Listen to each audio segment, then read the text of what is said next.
जय श्री कृष्ण दोस्तों। आप कैसे हैं? अगर आपने हमें सब्सक्राइब नहीं किया है तो सब्सक्राइब करें और ऐसी ही नई नई कहानियां देखें।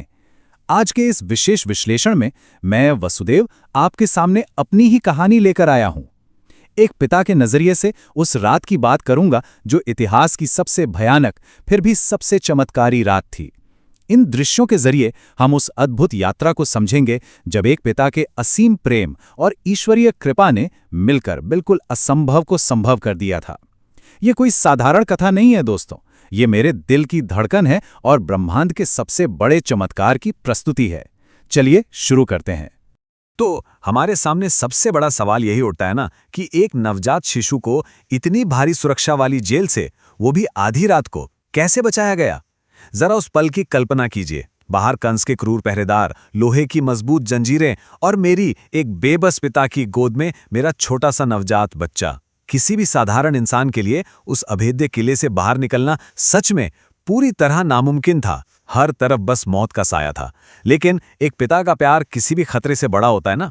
उस रात जो हुआ वो किसी भी तर्क से बहुत परे था। अब देखिए, यहां दो बिल्कुल अलग शक्तियां टकरा रही थी।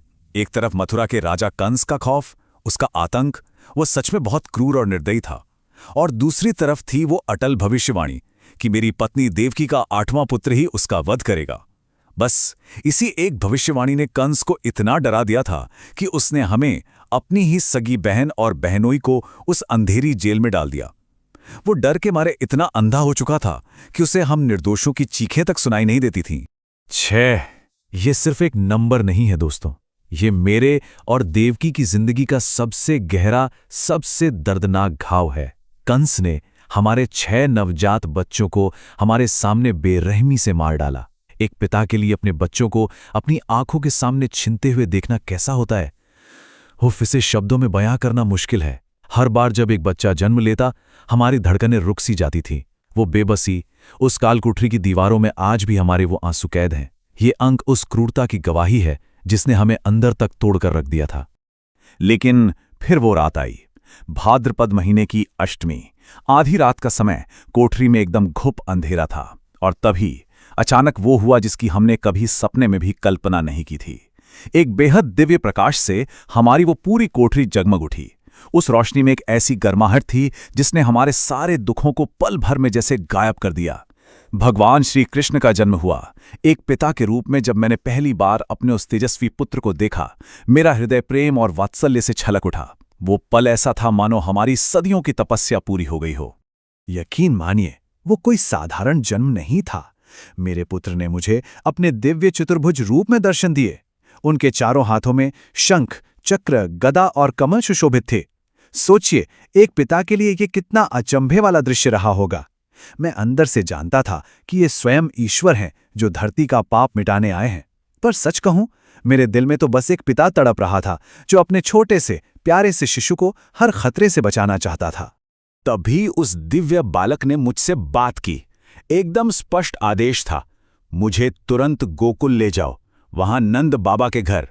बस ये शब्द सुनते ही मेरे भीतर जैसे कोई नई ऊर्जा दौड़ गई।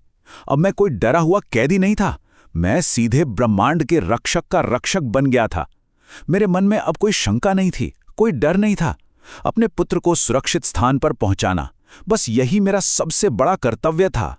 उस रात ना समय भी जैसे ईश्वरीय इशारे पर नाच रहा था। जरा इस क्रम को देखिए। आधी रात को दिव्य जन्म, उसके कुछ ही क्षण बाद असंभव चमत्कार हुए और जेल के दरवाजे खुल गए।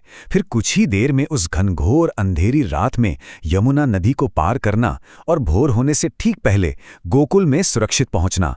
समय बहुत ही कम था और रास्ता बहुत कठिन, लेकिन जहां ईश्वरीय इच्छा हो वहां समय की भी क्या बिसात। और चमत्कारों का सिलसिला तो बस शुरू ही हुआ था।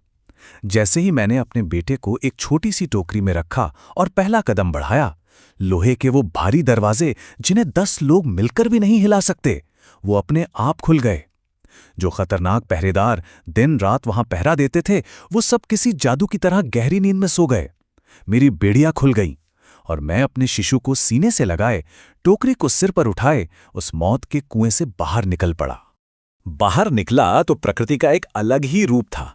जब मैं यमुना नदी के किनारे पहुंचा तो भयंकर तूफान था। नदी अपने पूरे उफान पर थी। लहरें सच में डरा रही थीं। एक पल के लिए मेरा पिता वाला दिल कांप उठा कि मैं अपने नन्हे से बच्चे को इस उफनती नदी में कैसे ले जाऊंगा। लेकिन जैसे ही मेरा पहला कदम नदी के पानी पर पड़ा, एक और अद्भुत चमत्कार। वो क्रोधित यमुना तुरंत बिल्कुल शांत हो गई। उसने स्वयं हमें आगे बढ़ने का रास्ता दे दिया। ऊपर से मूसलाधार बारिश हो रही थी। मैं बेबस था कि अपने बच्चे को भीगने से कैसे बचाऊं। और तभी पानी के भीतर से अनंत शेषनाग प्रकट हुए। उन्होंने अपने विशाल फन को एक छतरी की तरह फैला लिया और मेरे नवजात शिशु को उस भारी बारिश से ढक लिया। उफ, वो दृश्य इतना अद्भुत और दिव्य था। एक पिता के रूप में मुझे ये देखकर इतनी असीम शांति मिली ना कि पूरी सृष्टि, पूरी कायनात मेरे बच्चे की रक्षा के लिए एक हो गई है। आखिरकार हम गोकुल पहुंच ही गए। वहां मेरे मित्र नंद बाबा और यशोदा के घर ठीक उसी समय एक कन्या का जन्म हुआ था। सब लोग गहरी नींद में थे। मैंने बहुत ही भारी मन से, लेकिन एक पिता के दृढ़ निश्चय के साथ अपने कलेजे के टुकड़े को यशोदा के पास लिटा दिया और उस नवजात कन्या को अपनी बाहों में उठाकर वापस उसी खौफनाक मथुरा की जेल की ओर लौट पड़ा। सच कहूं, अपने पुत्र को वहां छोड़ना मेरे जीवन का सबसे कठिन पल था, लेकिन उसकी सुरक्षा के लिए यह करना ही था। जैसे ही मैं वापस जेल में पहुंचा, दरवाजे फिर से बंद हो गए, जंजीरें फिर से बंद गईं। कन्या के रोने की आवाज से पहरेदार जाग गए और उन्होंने कंस को खबर दी। वो जालिम दौड़ा चला आया। उसने उस मासूम बच्ची को मेरे और देवकी के हाथों से छीन लिया। पर जैसे ही उसने उस बच्ची को पत्थर पर पटक कर मारने की कोशिश की, बच्ची उसके हाथों से छूट गई और सीधे आकाश में उड़ गई। वो कोई साधारण बच्ची नहीं थी। वो देखते ही देखते एक तेजस्विनी देवी के रूप में बदल गई। उस देवी ने आकाश से कंस की ओर घूरते हुए जो कहा ना, उसने पूरे ब्रह्मांड को हिला के रख दिया। तुझे मारने वाला जन्म ले चुका है। ये शब्द कंस के लिए सीधे उसकी मौत का फरमान थे।